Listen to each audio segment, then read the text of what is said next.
Olá! O programa Está Escrito inicia hoje a série Princípios. Você já se perguntou onde está Deus? Se realmente Ele existe, por que vemos tantas pessoas desamparadas? Por que Deus insiste em permanecer calado diante do caos que é o mundo hoje? Por que permite que cientistas afirmem que tudo surgiu por acaso? Parece que para acreditar em Deus, você tem que dar um pulo no escuro.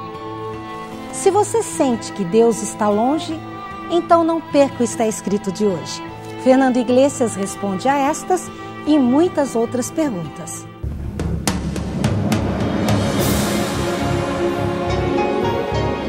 Ele permaneceu através dos tempos. O livro de Deus, a Bíblia. Indispensável em nosso mundo complexo. Está Escrito, transmitindo esperança ao redor do mundo. Apresentado por Fernando Iglesias. Ivan havia sonhado muito tempo com poder estudar em Moscou, e o sonho se realizou.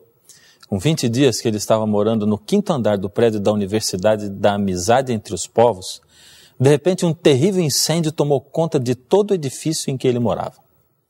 Em pouco tempo, todo o prédio estava em chamas e ele estava encurralado. O fogo chegou rapidamente e o estudante de 18 anos percebeu que iria ser realmente consumido. E agora? Todos os seus sonhos iriam morrer? Nunca mais voltaria para o Brasil para rever as pessoas a quem ele amava? Mas tinha que haver uma saída. Ele precisava sair daquele incêndio, daquele inferno. Na velocidade com que o fogo se aproximava, a única saída seria pular, isso mesmo. Ficando ou pulando, poderia morrer, mas pulando poderia, talvez, viver. Aquilo seria literalmente dar um pulo no escuro. E foi exatamente assim que Ivan salvou sua vida no dia 24 de novembro de 2003. Você já se sentiu num dilema assim alguma vez? Sentiu sua vida num beco sem saída? Um edifício em chamas?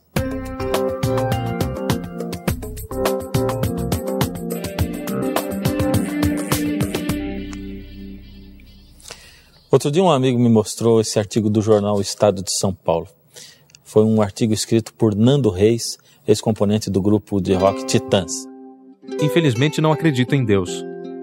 Digo infelizmente, pois essa impossibilidade muitas vezes faz da minha vida um trajeto silencioso e solitário. Gostaria de dividir com alguém as penúrias e as agruras dessa vida tão complicada.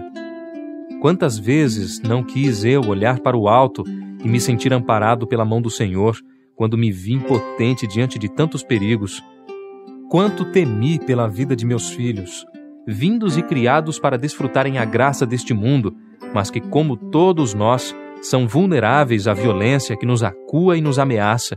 Me sinto só, sem poder pedir proteção para os meus entes amados. Esse artigo me impressionou demais. Será que Nando Reis é o único a sentir isso? Será que ele é o único ser humano na face da terra que se sente desamparado por um Deus em quem ele nem mesmo consegue acreditar? Ou será que Nando Reis é apenas um representante de uma multidão de gente que olha para a vida e não consegue encontrar Deus? Onde está Deus? Alguém precisa dele, afinal, será que ele existe mesmo? E se existe, por que deixa com que tantas pessoas se sintam assim desamparadas e outras nem acreditem na sua existência? Por que deixa com que cientistas afirmem que tudo surgiu por acaso? E por que insiste em permanecer calado diante do caos que o mundo é hoje? Houve uma época na história do mundo em que Deus não era questionado. E por mais contraditório que pareça, aquela não foi uma época melhor para se viver. É que era proibido questionar a existência de Deus. Isso porque os poderosos manipulavam a fé dos mais simples. E tudo em nome de Deus. Aliás, em nome de Jesus se fazia coisas que, se o próprio Jesus visse, ia ficar corado de vergonha. Mas de repente alguém resolveu falar contra Deus, desafiar a autoridade existente. E fez isso em nome da ciência. Charles Darwin foi o homem que decidiu fazer guerra contra Deus. E o mais incrível é que a impressão que a gente tem é de que ele venceu.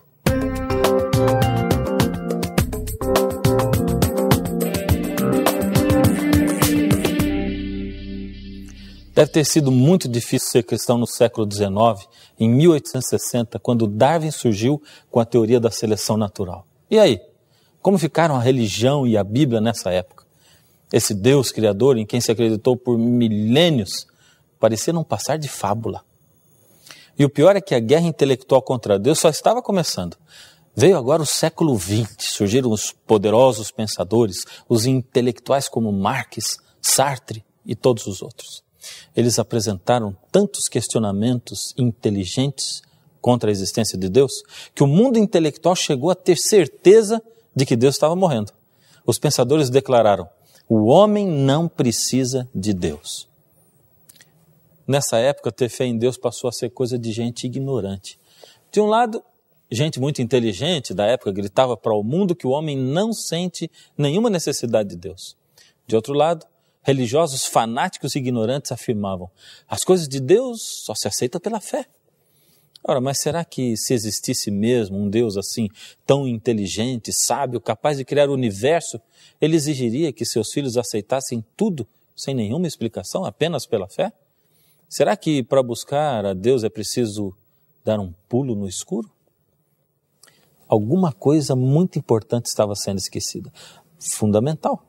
Era o fato de que se Deus existisse mesmo e fosse poderoso, então ele não precisaria de quem o defendesse. O tempo iria mostrar se o homem necessita ou não de Deus. O mundo da filosofia estava em guerra. De um lado, a sabedoria humana dizia: o homem não precisa de Deus. Os relacionamentos, as realizações profissionais, pessoais e a busca do conhecimento podem completá-lo. Do outro lado, a sabedoria de Deus dizia: o homem necessita de Deus. Ele foi criado para se relacionar com o seu Criador, e se estiver separado dele, terá sempre um vazio interior, uma busca interminável de Deus. Do século XX chegamos hoje ao XXI. E que verdade terá o tempo descoberto hoje? Eu estava lendo um artigo numa dessas revistas científicas, essas cujos redatores não creem em Deus e desafiam a Bíblia. E sabe o que ela dizia? No século XX, Nietzsche, Marx, Freud, Sartre e outros chegaram a apostar na morte de Deus e no início de uma era da razão. Não é preciso ser um especialista para saber que esse triunfo não se concretizou. Ao contrário, o que se observa até hoje é uma valorização da fé, inclusive entre os cientistas como Simon Morris. Ao longo da história, a relação do homem com o sagrado tem se mostrado um traço extremamente persistente, diz Oswaldo de Acóia Júnior, professor de História da Filosofia Moderna e Contemporânea da Universidade Estadual de Campinas, a Unicamp. Nos regimes socialistas em que a religião era proibida, as pessoas substituíam a fé por uma ideologia. Um século se passou, a ciência cresceu, o conhecimento se multiplicou e o homem continua sentindo necessidade de Deus. Aliás, você se lembra do artigo de Nando Reis, aquele que eu citei no início do programa? Você sabe qual era o título do artigo? Porém, sinto a sua falta. Não dá para negar que cada um de nós vive esse sentimento assim tão contraditório que o Nando Reis vive. Por um lado, é tão difícil a gente acreditar em Deus e por outro, sentimos tanta falta dele como do alimento. E vamos vivendo a vida com um sentimento de vazio interminável dentro da nossa alma. Por que esse vazio está ali?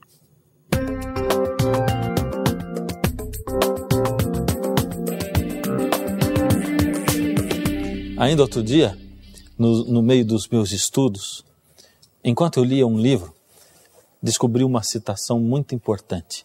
Alguns estudos científicos recentes, feitos por neurocientistas são os que estudam o funcionamento do cérebro humano. Esses estudos mostram que no cérebro humano existe uma pequena estrutura em forma de amêndoa, chamada amígdala, onde se localiza a experiência religiosa. É por isso que o neurocientista Dr. Ruan Joseph conclui nos seus estudos o seguinte: a habilidade de ter experiências religiosas tem uma base neuroanatômica. Tudo bem, essa não é toda a resposta, mas você não acha que isso faz muito sentido? Isso até ajuda a gente a entender como pessoas que não acreditam em Deus sentem a falta dele e às vezes brigam ou se zangam com ele. Quando eu li, me lembrei imediatamente da pergunta: por que esse vazio está ali? E percebi que a ciência havia acabado de me dar uma resposta. Se existe em meu cérebro um lugarzinho separado para Deus, enquanto ele não for preenchido por Deus, eu vou continuar sentindo esse vazio. É como se Deus fosse uma necessidade fisiológica. Mas eu precisava de mais. Se sentimos um vazio na alma, quem sabe a psicologia poderia explicar para mim por que eu sinto tanta necessidade de Deus. Foi então que, num estudo que eu encontrei, um estudo maravilhoso realizado pelo Dr. Larry Crabb, ele é PhD em psicologia clínica pela Universidade de Illinois, nos Estados Unidos, desde 1970. E os seus estudos demonstravam o seguinte: todos os seres humanos temos 3 tipos de anseios ou necessidades. Primeiro, necessidades casuais, ou necessidades de coisas, sejam elas vitais ou supérfluas. Por exemplo, necessidade de água, de um suco gostoso, de dinheiro, de bens materiais, de prazeres, realização profissional, arte, música, esportes, essas coisas. Segundo, necessidades críticas. São as necessidades que nós sentimos de coisas que só o relacionamento humano pode dar. Por exemplo, necessidade de sermos amados e respeitados por outros seres humanos, como pelo cônjuge, por nossos filhos, amigos, etc. Terceiro, necessidades cruciais. São as nossas necessidades de nos relacionarmos com Deus, um ser forte, amoroso, superior ao ser humano, que lhe atribua tarefas e capacidade para realizá-las. As pessoas que não procuram relacionamento com Deus poderão realizar-se de muitas maneiras, com dinheiro, coisas, pessoas, mas continuarão com seu vazio interior, porque o vazio de Deus continuará lá no centro da sua alma.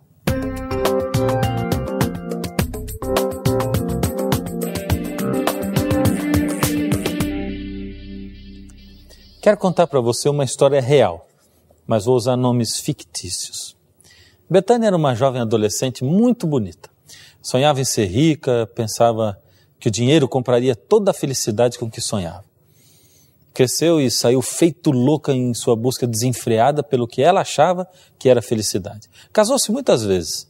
Procurou nos casamentos saciar suas necessidades de coisas, de pessoas, de tudo. Mas como sempre faltava alguma coisa, vinha então uma nova tentativa. Pulava de relacionamento em relacionamento, mas nada preenchia a sua vida vazia. Foi exatamente a essa altura que aconteceu algo que marcou a vida dela para sempre. Você gostaria de saber o que aconteceu? Em primeiro lugar, seria bom nós nos situarmos quanto ao tempo e lugar. Betânia viveu por volta do ano 28 da nossa era, nos dias de Jesus. Como eu disse, o nome é fictício, porque na Bíblia ela é chamada apenas de a mulher samaritana. Na sua época, as mulheres não se divorciavam como hoje. Por isso, após ter se casado 5 vezes e agora estar morando com o 6º homem de sua vida, ela começou a ser duramente discriminada. Tinha fama de prostituta.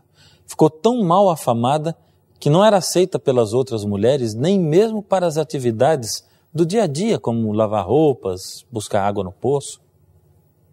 Era um daqueles dias muito quentes. Como sempre, Betânia esperou que as mulheres voltassem do poço, evitando encontrar-se com elas, e foi no horário mais quente do dia. Enquanto andava, ia pensando na vida. Fazia uma retrospectiva de tudo e, vez por outra, suspirava. Será que existia uma solução para a sua vida? Se sim, quando encontraria? Ao chegar ao poço, vê de longe um judeu sentado à beira do poço. Um judeu por ali?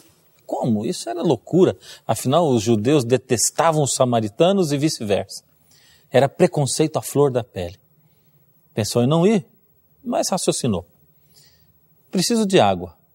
Um judeu nunca vai rebaixar-se e falar comigo. Sou mulher e samaritana.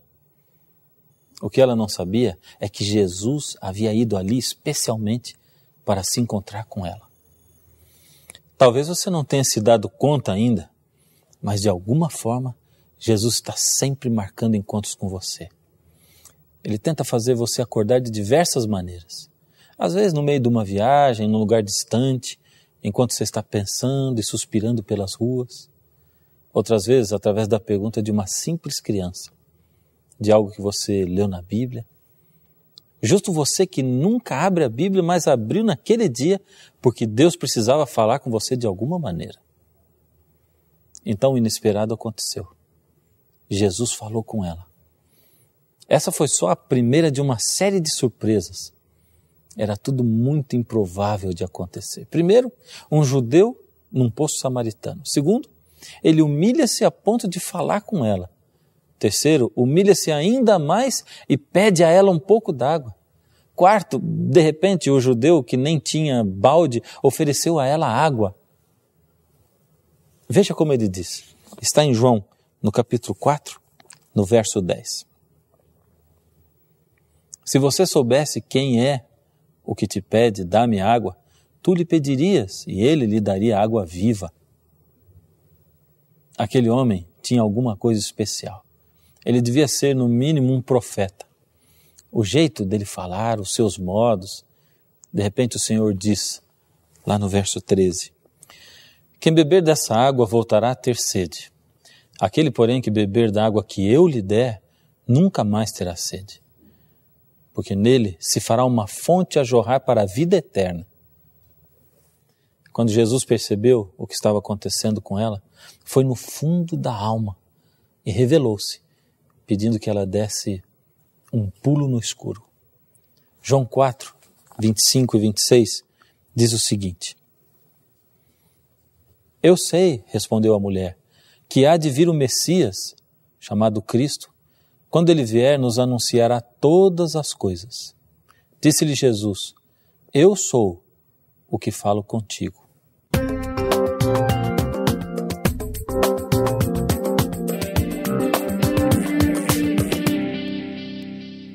O que Jesus pediu era um pulo no escuro? Não, era um pulo. Ela não estava no escuro, Jesus estava ali, se revelando a ela, mostrando a saída. Sabe de uma coisa? O mundo é um edifício incendiado de filosofias humanas. Até certo momento ainda parece que o mais seguro é a gente ficar no prédio esperando o incêndio ser apagado. Mas aos poucos, conforme o tempo vai passando, aí você entende que o edifício do mundo vai pegar fogo até se consumir e consumir por completo tudo que estiver nele. É aí nesse exato momento quando você precisa decidir ficar e ser incendiado ou dar um pulo. Será que Deus pede um pulo no escuro? Às vezes sim, às vezes não. Ivan, lá em Moscou, deu um pulo no escuro. E nem sempre você vai conseguir enxergar a Deus lá embaixo, mas com certeza vai ouvir a sua voz. A voz de um pai que está lá embaixo, esperando de braços abertos por você. Lembra que Jesus disse a Tomé? Bem-aventurado aquele que não viu e creu. Pular sem ver, só ouvindo a voz de Jesus, para dar um pulo no escuro, é preciso ter fé. Você pode perguntar assim, espera um pouco, mas fé não é aquela desculpa tola que as pessoas dão quando dizem que tem que acreditar nas coisas de Deus só pela fé? Coisas absurdas para as quais a religião não tem explicação? Não. Preste atenção, eu não estou falando que se você tiver fé e pular, você vai sair voando pela janela. Estou dizendo que precisa de fé para pular, para se lançar no desconhecido. A fé tem vários estágios. Um pulo no escuro é só o primeiro passo na direção de Jesus. É uma fé inicial, suficiente apenas para pular, não para voar. É a ousadia de tentar conhecer a Deus, de não temer ser confundido com quem é chamado pejorativamente de crente. A briga da minha mãe comigo sempre foi: como é que você diz que não gosta de berinjela se nunca provou?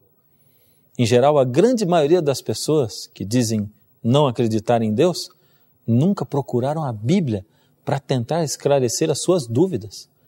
Se nos 3 estágios da fé, o primeiro se chama um pulo no escuro, então o segundo a gente poderia chamar de caindo na graça e o terceiro aprendendo a voar sem asas. Quer saber o que aconteceu com a Betânia? A Bíblia diz, quando a mulher deixou o seu balde, E foi à cidade e disse àqueles homens: vinde, vede um homem que me disse tudo quanto tenho feito. Será este, porventura, o Cristo? Ela largou o seu balde e entregou-se a Deus. Vamos, largue agora o seu balde de tentativas frustradas de preencher esse seu vazio de alma. Dê um pulo nos braços de Deus, mesmo que tudo pareça escuro.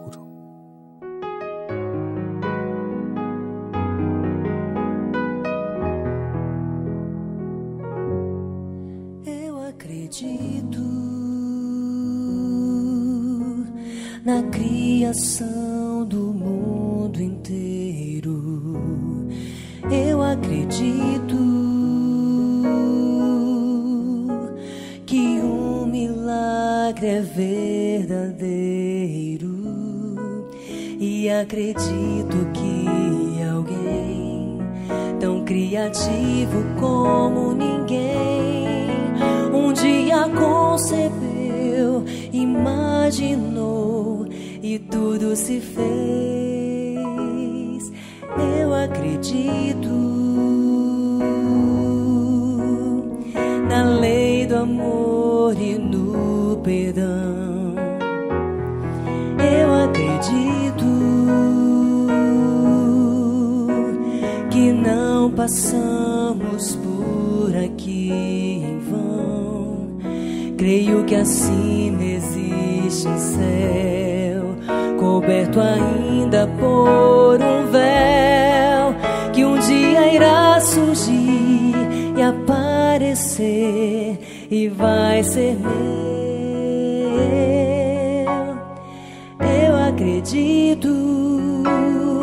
Eu acredito em ti, meu Senhor. Creio nas tuas verdades, Senhor. Não há ninguém como tu no universo. O teu poder sobre mim eu te peço. Em minha vida, Senhor, eu imploro. Sejas o único Deus que adoro.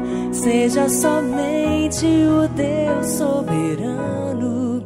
Sejas para sempre a quem rendo glória.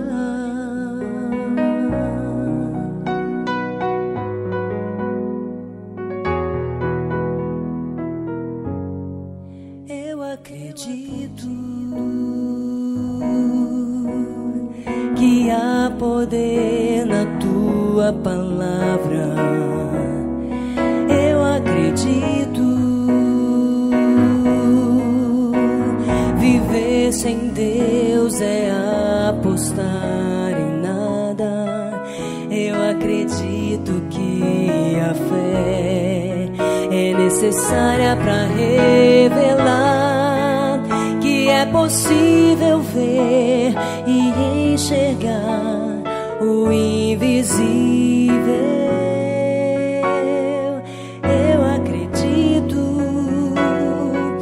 Eu acredito em ti, meu Senhor. Creio nas tuas verdades, Senhor. Não há ninguém como tu no universo. O teu poder sobre mim eu te peço. Em minha vida, Senhor, eu imploro. Sejas o único Deus que adoro. Seja somente o Deus soberano. Sejas para sempre a quem rendo glória. A quem eu me inclino e de joelhos adoro. A quem eu consigo tocar quando oro. A quem eu um dia entreguei minha vida. Aquele que sara as minhas feridas. Com minha voz, ó Senhor, eu te louvo. Eu sou feliz, pois pertenço a teu povo. Tu és o Rei de poder soberano. Eu sou teu servo. Te sirvo e te amo.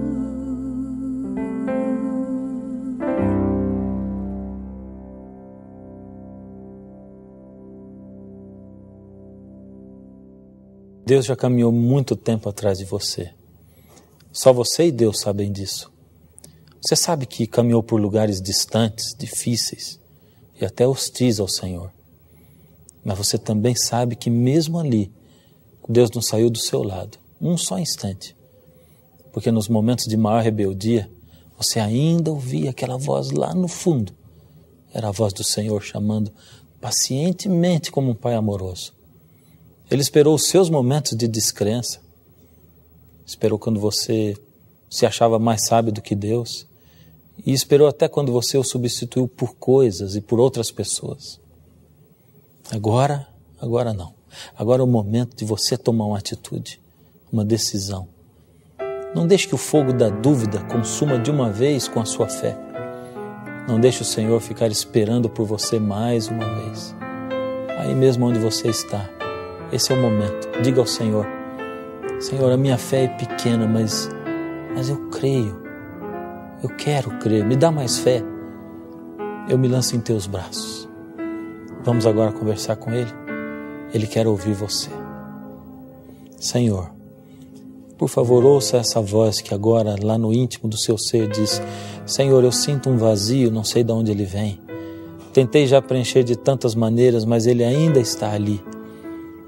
Agora eu ouço a sua palavra, Senhor, enquanto eu ouço, alguma coisa fala ao meu coração. É por acaso a sua voz, Senhor? Se for, me responde, Senhor. E eu quero responder ao Senhor. Ó Senhor, aceita essa vida, esse coração. E enquanto eles dão um pulo no escuro, enquanto eles saltam para os seus braços, ó Senhor, toma essas vidas e essas mãos e ajuda-os a olhar para o Senhor e vê-lo, ver os seus olhos com os olhos da fé. Permanece com eles a cada dia, com cada um de nós. Em nome de Jesus, amém. Como você viu no programa de hoje, a Bíblia é a revelação da palavra de Deus. Nela está a história de um Deus pessoal que quer falar com você, que está sempre perto de você. Mas você deve estar pensando aí: como vou ler a Bíblia se ela é tão complicada? Eu leio e não entendo nada. Por isso criamos a revista Princípios, um guia de 23 lições cheios de ilustrações e exemplos práticos que vão lhe ajudar a estudar a Bíblia de uma maneira simples e objetiva. Ao final de cada assunto existe um espaço interativo onde você pode tirar suas dúvidas. A revista Princípios é um presente do Está Escrito para você, totalmente grátis. Você pode agora mesmo fazer contato conosco através do telefone, e-mail ou caixa postal e solicitar a sua revista Princípios. E você ainda pode contar com o plantão de dúvidas do programa Está Escrito, uma equipe preparada só para atender você. Faça contato conosco. Você gostaria de acreditar mais? Gostaria de ter mais fé? Eu vou estar esperando por você aqui. E até lá não se esqueça. Está escrito: nem só de pão viverá o homem, mas de toda palavra que sai da boca de Deus. A quem eu me inclino e de joelhos adoro, a quem eu consigo tocar quando oro, a quem eu um dia entreguei minha vida, aquele que sara as minhas feridas. Com minha voz, ó Senhor, eu te louvo. Eu sou feliz, pois pertenço a teu povo. Tu és o Rei de poder soberano. Eu sou teu servo. Te sirvo e te amo.